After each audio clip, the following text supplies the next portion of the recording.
10-15 വർഷങ്ങളായിട്ട് പട്ടാമ്പിയിൽ എന്തെങ്കിലും അപകട മരണങ്ങളൊക്കെ നടന്നു കഴിഞ്ഞാൽ ഓടി വരുന്നൊരു ചേച്ചിയുണ്ട്, ദേവി ചേച്ചി.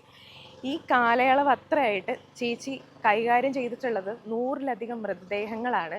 മാത്രമല്ല, അനാഥരായിട്ടുള്ളതും സാമ്പത്തികമായിട്ട് പിന്നോക്കം നിൽക്കുന്നതുമായിട്ടുള്ള കുടുംബങ്ങളിൽ നിന്ന് എന്തെങ്കിലും മരണങ്ങളൊക്കെ സംഭവിച്ചു കഴിഞ്ഞു കഴിഞ്ഞാൽ അതിൻ്റെ സംസ്കാര ചടങ്ങുകളുടെ ചെലവും കൂടെ ചേച്ചി ആണ് നിർവഹിക്കാറുള്ളത്. നമ്മളിപ്പോൾ ചേച്ചീനെ കാണാനാണ് വന്നിരിക്കുന്നത്.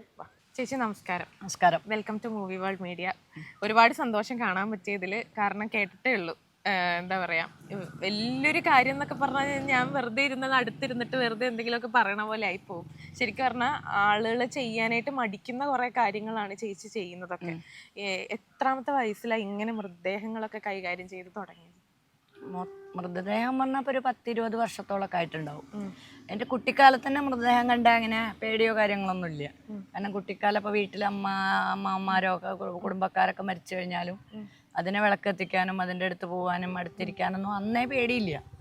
കുട്ടിക്കാലം മുതലേ ബോഡി കണ്ടാ, അന്നൊക്കെ ശവം എന്നൊക്കെ അല്ലേ പറയുക, ശവം കണ്ടാ പേടിയോ അല്ലെങ്കിൽ എന്തെങ്കിലും ആക്സിഡന്റ് കണ്ടാ പേടിയോ, വീഴ് ഇപ്പൊ സ്കൂളിലൊക്കെ കുട്ടികൾ വീണ് കഴിഞ്ഞാൽ മുറിയൊക്കെ ആയി കഴിഞ്ഞാൽ മുറി കെട്ടാനോ ബ്ലഡ് കണ്ടാലോ അങ്ങനെയുള്ള പ്രശ്നങ്ങളോ പേടികളൊന്നും അന്നേ ഇല്ല. പിന്നെ ഇപ്പൊ സാഹചര്യങ്ങൾ അനുസരിച്ചിട്ട് നമ്മൾ ആക്സിഡന്റ് ആയി കഴിഞ്ഞാൽ നമ്മൾ എടുത്തു കൊണ്ടുപോകും. അതൊക്കെ നമുക്ക് ഓട്ടോമാറ്റിക് വരുന്നൊരു സംഭവമാണ്. നമ്മൾ ആദ്യം മുൻകൂട്ടി കാണുന്നതല്ലല്ലോ അതൊന്നും. അവസരത്തിന് നമ്മൾ ഒരാൾ വീണുണ്ടെങ്കിൽ അവരെ രക്ഷിക്കാന്നുള്ള ഉദ്ദേശമാണ്. അവരുടെ ബ്ലഡ് കണ്ട് പേടിച്ചു കഴിഞ്ഞാൽ പിന്നെ ആരാ നമ്മൾ കൊണ്ടുപോകാൻ പറ്റുമോ? അപ്പൊ അവരുടെ ജീവനല്ലേ നമ്മൾ വില കൽപ്പിക്കേണ്ടത്. ഇപ്പോൾ അപകട മരണങ്ങളൊക്കെ സംഭവിച്ചു കഴിഞ്ഞാൽ ട്രെയിൻ തട്ടിയൊക്കെ മരിക്കുന്ന മൃതദേഹങ്ങൾ എന്ന് പറഞ്ഞു കഴിഞ്ഞാൽ പ്രോപ്പറായിട്ട് അങ്ങനെ കിടക്കുന്നതല്ലല്ലോ. അല്ല, ഭയങ്കര ബുദ്ധിമുട്ടായിരിക്കും കാണാൻ വേണ്ടി ആയിരിക്കും. അപ്പോൾ ചേച്ചി അതെങ്ങനെയാണ് ആ ഒരു മാനസികാവസ്ഥ എങ്ങനെ ഉണ്ടാക്കിയെടുക്കുന്നത്? മാനസികാവസ്ഥ പറഞ്ഞു കഴിഞ്ഞാൽ ഇപ്പം നമ്മളതിനെ വിളിക്കും, ഇങ്ങനെ റെയിൽവേയിൽ ഒരാൾ തട്ടി മരിച്ചു പറഞ്ഞു കഴിഞ്ഞാൽ ചിലപ്പോൾ കയ്യോ കാലോ കണ്ണോ, ഇപ്പോൾ ട്രെയിൻ തട്ടിക്കഴിഞ്ഞാൽ ഒന്നും ഉണ്ടാവാത്തൊരവസ്ഥയിലേക്കാണല്ലോ നമ്മൾ പോവുക. അപ്പം നമ്മൾ ആ ഒരു ചിലപ്പോൾ ജീവൻ ഉണ്ടാവും, ചിലപ്പോൾ ജീവൻ ഉണ്ടാവില്ല. ജീവൻ ഉണ്ടെങ്കിൽ നമ്മൾ അവരെ കണ്ടവരെ ആദ്യം ഹോസ്പിറ്റലിൽ ഞങ്ങളും കൊണ്ടുപോയിട്ടുണ്ട്. ഞാനൊക്കെ കുറേ 2-3 ഹോസ്പിറ്റലിൽ ജീവൻ ഉണ്ടെന്ന് പറഞ്ഞ് കൊണ്ടുപോയിട്ടുണ്ട്. പിന്നെ 1-2 ആഴ്ചയൊക്കെ കിടന്നിട്ട് മരണപ്പെട്ടിട്ടുണ്ട്.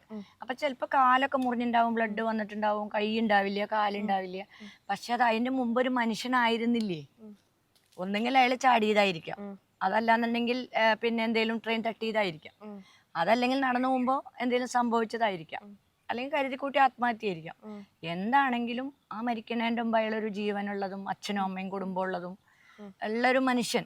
ആണാണെങ്കിലും പെണ്ണാണെങ്കിലും, അച്ഛനാവാം, അമ്മാമനാവാം, സഹോദരനാവാം, മകനാവാം, അമ്മാമനാവാം, അല്ലെങ്കിൽ അമ്മായി ആവാം, അങ്ങനെ ആരും ആവാം. അവർ മരിച്ചു കഴിഞ്ഞാൽ അവരെന്നെ നല്ലൊരു സംരക്ഷണത്തിൽ കൊണ്ടുപോയി അത് സെറ്റ് ചെയ്ത് വെക്കണം എന്നാണ് ആഗ്രഹിക്കുന്നുള്ളൂ. അല്ലാതെ അതിന് കൈ മുറിഞ്ഞു കാല് മുറിഞ്ഞു ഇപ്പം എനിക്കാ പറ്റിയെന്ന് വെച്ചാൽ വേറെ ആൾ കൊണ്ടുപോയില്ലേ. അപ്പൊ ആരെങ്കിലുമൊക്കെ വേണ്ടേ നമുക്ക് സമൂഹത്തിൽ ഇതൊക്കെ ചെയ്യാൻ വേണ്ടിയിട്ട്. സ്റ്റേഷൻ പോലീസുകാരെന്ന് പറഞ്ഞു കഴിഞ്ഞാൽ അവരും മനുഷ്യരാണ്. കാക്കിയിട്ടത് കൊണ്ട് അവർക്ക് മനുഷ്യല്ല, എനിക്കിത് എടുത്ത അവരൊക്കെ അത് സഹിച്ചും എല്ലാം സഹനശക്തി വരുത്തിയിട്ട് എടുക്കുന്നവരാണ്. ഇപ്പൊ ഡോക്ടർ ഇപ്പോൾ നമ്മൾ പിന്നെ ഓപ്പറേഷൻ ചെയ്യുന്നുണ്ട്, അവരെല്ലാം പഠിച്ചു വരണു. പഠിച്ചിട്ട് നമുക്ക് ആ പേടി മറപ്പുകളൊക്കെ തീർന്നാലും ഒരു മനുഷ്യനാണല്ലോ. അവർക്ക് വികാര വിചാരങ്ങളുള്ള ഒരു രക്തം ഓടുന്നൊരു ഞരമ്പുകളൊക്കെ ഉള്ള ഒരു മനുഷ്യനല്ലേ. അതുപോലെ തന്നെ ഞാനും. ഇപ്പോൾ പോലീസുകാർ പറഞ്ഞു കഴിഞ്ഞാൽ അവർ ചെല്ലണു, അവരെടുക്കണു, പാക്ക് ചെയ്യണു. ചോദിക്കാറുണ്ട് പോലീസുകാരോട് ആരെങ്കിലും, നിങ്ങൾ ആ ബോഡി എടുത്തോ, ഈ ബോഡി എടുത്തോ, ചീഞ്ഞത് 4-5 ദിവസം 10 ദിവസമൊക്കെ ചീഞ്ഞ ബോഡികളാണ് സാറന്മാരെടുക്കുക. അവർക്ക് ഛർദ്ദിക്കാൻ വരുന്നുണ്ടാവും. എന്തൊക്കെ പ്രശ്നങ്ങളും മനപ്രയാസങ്ങളും പോലീസുകാർ അനുഭവിക്കുന്നുണ്ട്. ആരെങ്കിലും ഏതെങ്കിലും ചാനലുകാരോ അല്ലെങ്കിൽ വേറെ എല്ലാവരും ചെന്നിട്ട് സാറിന് അതെടുത്തപ്പോൾ ബുദ്ധിമുട്ടുണ്ടായോ, അതെടുത്തപ്പോൾ ബുദ്ധിമുട്ടോ, അവരൊക്കെ മനുഷ്യന്മാരാ. പക്ഷെ അവരവരുടെ ഡ്യൂട്ടി ചെയ്യണു. ആരും അവരെ പറ്റി ചിന്തിക്കാറില്ല. അവരുടെ വിഷമങ്ങളും മനസ്സുകളും ബുദ്ധിമുട്ടുകളും ഒന്നും ചിന്തിക്കാറില്ല. അതുപോലെ തന്നെ നമ്മൾ നമ്മുടെ സമൂഹത്തിന് വേണ്ടിയിട്ട് നല്ലത് ചെയ്യണു. സാറന്മാരെന്നൊക്കെ പറയുമ്പോൾ, പോലീസുകാരെന്നൊക്കെ പറയുമ്പോൾ അവരൊക്കെ ചെയ്യണതൊക്കെ ആലോചിച്ച് കഴിഞ്ഞാൽ അവർക്ക് ശമ്പളത്തിനേക്കാളും, ശമ്പളം എന്ന് പറഞ്ഞു കഴിഞ്ഞാൽ ശമ്പളം എന്ന് പറഞ്ഞു കഴിഞ്ഞാൽ നമുക്കൊരു ജോലി ചെയ്യുക ശമ്പളം, ഇപ്പോൾ ഗവൺമെന്റ് ആണെങ്കിലും എവിടെയാണെങ്കിലും കിട്ടും. അതിൻ്റെ ഇരട്ടി ചെയ്യുന്ന ആൾക്കാരായിരിക്കും. ഇപ്പൊ രാത്രി ഫുള്ള് ഉറക്കൊഴിച്ച് ഇപ്പൊ പണ്ടത്തെ കാലഘട്ടങ്ങളല്ല ഇന്ന്. വെട്ട്, കുത്ത്, കൊലപാതകം. പോലീസുകാർക്ക് കസേര എന്താന്ന് കാണാൻ പറ്റില്ല. ഒരു സ്ഥലത്തിരുന്ന് ഭക്ഷണം കഴിക്കാർക്ക് സമയം കിട്ടില്ല. അതിന്റെ ഉദ്യോഗസ്ഥന്മാരാരാച്ചാല് ആരായാലും ആ സാറന്മാർക്ക് മേലേന്ന് വിളി വരും, അവിടുന്ന് വിളി വരും, അവിടെ മരിച്ചു, ഇവിടെ മരിച്ചു, അവിടെ വെട്ടി, മയക്കുമരുന്ന്. സ്റ്റേഷനിൽ അങ്ങോട്ട് ചെന്ന് നോക്കണം. ഇരിക്കാൻ കൊണ്ടുവന്ന് വെച്ച ചായ കുടിക്കാൻ അവർക്ക് നേരം ഉണ്ടാവില്ല. നമ്മൾ അന്വേഷിക്കാറില്ല. അപ്പോഴെന്തേലും എൻ്റെ വീട്ടിൽ എവിടെയെങ്കിലും പ്രശ്നം ഉണ്ടെങ്കിൽ ഞാൻ പോലീസിലേക്ക് വിളിക്കും. 2 മിനിറ്റ് വൈകിയാൽ പറയും ഇവരൊക്കെ എവിടെയായിരുന്നു അല്ലെങ്കിൽ എന്തായിരുന്നു, റോട്ടിലൊരു തിരക്ക് വന്നു കഴിഞ്ഞാൽ ഇവിടെ പോലീസുകാരില്ല. കാരണം അവരുടെ ബുദ്ധിമുട്ടുകൾ ആരും മനസ്സിലാക്കുന്നില്ല.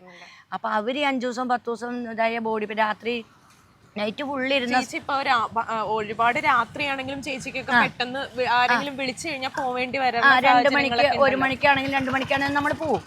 രാത്രി സ്റ്റേഷനാണ് അധികം വിളിക്കാറുണ്ട്. എപ്പോഴും ഒരു കണക്ഷൻ ഉണ്ടാവും. എപ്പോഴും കണക്ഷൻ. ട്രാഫിക്കിലല്ലേ വർക്ക് ചെയ്തിട്ടുള്ളത്? ഇടയ്ക്ക് വർക്ക് ചെയ്യാറുണ്ട്. തിരക്ക് വരണ സമയത്ത് ഇടയ്ക്ക് ഒരു വീഡിയോ ഉണ്ടായിരുന്നു. അതിപ്പോ ഞാനൊരു ആക്സിഡന്റാന്ന് വിചാരിച്ചിട്ടും പോയി നോക്കിയെന്ന് മാത്രമേ ഉള്ളൂ. കാരണം ഞാനൊരു എൻ്റെ ഷോപ്പ് ടൈലറിംഗ് ഷോപ്പ് നടത്തുന്നുണ്ട്. അത് കഴിഞ്ഞ് അവിടെ ഒരു സൂപ്പർ മാർക്കറ്റിൽ നിന്ന് സാധനം വാങ്ങിയിട്ട് ഒരു 10 മിനിറ്റോളം ഞാൻ വെയിറ്റ് ചെയ്ത് കഴിഞ്ഞപ്പോഴും വണ്ടികൾ മൂവ് ചെയ്യുന്നില്ല, മൊത്തം തിരക്കാം. അപ്പൊ എന്റെ മനസ്സിൽ മൊത്തം ആക്സിഡന്റ് സംഭവിച്ചു എന്നാണ്. നമ്മുടെ മനസ്സിൽ അങ്ങനെയല്ലേ വരിക. അപ്പൊ ഞാൻ അപ്പുറത്ത് കൂടെ ഓവർടേക്ക് ചെയ്തിട്ട് ഇങ്ങനെ ചെറുതായി പോവാനുള്ള ഗ്യാപ്പില്ല. വണ്ടി അവിടെ കൊണ്ടുപോയി ചെറിയൊരു മഴയുണ്ട്, കോട്ടൊക്കെ ഇട്ടുണ്ടായിരുന്നു, ഹെൽമെറ്റൊക്കെ അവിടെ വെച്ച് നോക്കുമ്പോൾ നമ്മളിപ്പോ ഇങ്ങോട്ട് വന്ന റോഡിൽ ആ റോഡിന്റെ അവിടെ വണ്ടികൾ കുടുങ്ങിയിട്ട് എങ്ങോട്ടും പോകാൻ പറ്റാത്തൊരവസ്ഥയാണ്. അപ്പൊ അന്ന് 8-8:15 ആയിരിക്കണം. അപ്പൊ ഞാൻ എന്റെ പോക്കറ്റിൽ നിന്ന് ഫോൺ എടുത്തിട്ട് സ്റ്റേഷനിലേക്ക് വിളിക്കുമ്പോൾ കണക്റ്റഡ് അല്ല. പിന്നെ അവിടുത്തെ എന്തോ പ്രശ്നം, എവിടേക്കോ എന്തൊക്കെ പ്രശ്നം നടന്നിട്ട് സാറന്മാരൊക്കെ ഓരോ തിരക്കിലും കാര്യങ്ങളും വിളിച്ചിട്ട് കിട്ടുന്നില്ല. പിന്നെ അവിടെ ഒന്നാമത് അതുമില്ല. അപ്പൊ നമ്മൾ അതൊന്നും നോക്കിയില്ല. ജാമാണ്, വണ്ടികൾ മൊത്തം ജാമാ. പിന്നെ സത്യത്തിൽ എന്താണെന്നറിയോ, ആരും റിസ്ക് എടുക്കാൻ തയ്യാറല്ല. എനിക്ക് ആദ്യം പോകണം. അത് ട്രാഫിക് ആയാലും വേണ്ടില്ല, ആര് മരിച്ചാലും വേണ്ടില്ല, ഏത് ആംബുലൻസ് വന്നാലും വേണ്ടില്ല, എൻ്റെ കാര്യം ഞാൻ നോക്കിയിട്ട്. ഇപ്പോൾ അവിടെ റോഡ് ബ്ലോക്ക് ആയാലും വേണ്ടില്ല, ഞാൻ ഒരു വണ്ടി കാരണം 3 റോഡ് ബ്ലോക്ക് ആവും. അപ്പോൾ സിഗ്നൽ തെറ്റിച്ചിട്ട് ഒരുത്തൻ നേരെ ഇങ്ങോട്ട് കയറിപ്പോവും. അപ്പോൾ സിഗ്നൽ തെറ്റിച്ച് കയറിയ കറക്റ്റ് സിഗ്നലുള്ള അവിടെ നിന്ന് കയറി വരുമ്പോൾ അവിടെ നിന്ന് പോയിട്ടുണ്ടാവില്ല, അവിടെ നിന്ന് വന്നിട്ടുണ്ടാവും. അപ്പോൾ ഒരുത്തനാണ് അതിൻ്റെ കാരണക്കാരൻ. ആ കാരണക്കാരൻ ചിന്തിച്ചാൽ മതി. അത് ഞാനായിരിക്കാം, ഇയാളായിരിക്കാം, മറ്റാളായിരിക്കാം, ചിന്തിച്ചാൽ മതി. റോഡ് ബ്ലോക്ക് ആയി കഴിഞ്ഞാൽ നമുക്ക് സമൂഹത്തിന് എല്ലാവർക്കും ബുദ്ധിമുട്ടാണ്.